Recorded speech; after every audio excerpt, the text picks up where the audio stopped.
ఓం శ్రీ సాయిరామ్. నన్ను ఆదరిస్తున్నటువంటి ఆత్మ బంధువులందరికీ ఆత్మ ప్రణామములు. ఈరోజు మంచి మాట. మనము జీవితంలో కష్టాన్నైనా సుఖాన్నైనా సమానంగా స్వీకరించేటువంటి మనస్సుని మనము అలవర్చుకోవాలి.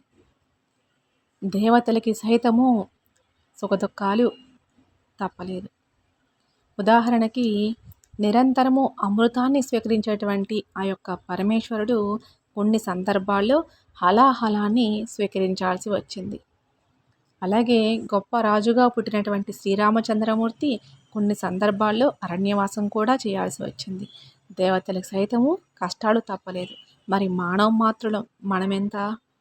ఏ గ్రంథం చెప్పినా అందులో సారాంశం ఒక్కటే. నీ యొక్క వాతావరణం అంటే సుఖంలో ఉన్న దుఃఖంలో ఉన్న వాటిని సమానంగా స్వీకరించేటటువంటి మనస్సుని మనం అలవర్చుకోవాలి. ఉదాహరణకి మనకి దుఃఖం వచ్చింది అని మనం కుంగిపోవడం కాదు. అది అప్పుల వల్ల కావచ్చు, అనారోగ్యం వల్ల కావచ్చు, మన మనస్సు బాధ అనిపిస్తుంది. అలా బాధపడుతున్నప్పుడు ఇది నా కర్మ, నా కర్మ, ఏ జన్మలో ఏం పాపం చేస్తానో ఇటువంటి రోగాన్ని అనుభవిస్తున్నాను అని అనుకుంటాం. అలా మీరు అనుకోవడం వల్ల మానసికంగా మీరు కృంగిపోతున్నారు. దయచేసి ఎవరు కూడా అలా అనుకోవద్దండి.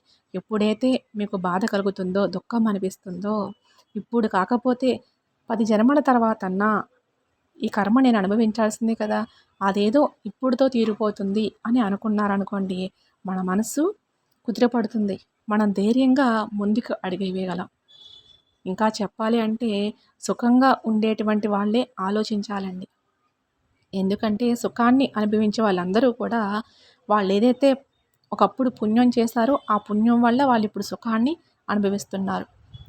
అంటే ఇక్కడ సుఖాన్ని అనుభవిస్తున్నారు అంటే వాళ్ళ యొక్క పుణ్యం అంతా కూడా తరిగిపోతూ ఉంటుందండి. ఎవరైతే దుఃఖాన్ని అనుభవిస్తున్నారో వాళ్ళు ఆ కర్మను అనుభవించడం వల్ల వాళ్ళకి అక్కడితోటి ఆ బాధ తీరిపోయి తర్వాత వచ్చే రోజులన్నీ కూడా మంచి రోజులే. ఇలాగా మన యొక్క ఆలోచనని మనం మార్చుకోవాలండి. మన ఆలోచన మార్చుకున్నట్లయితే సంతోషంగా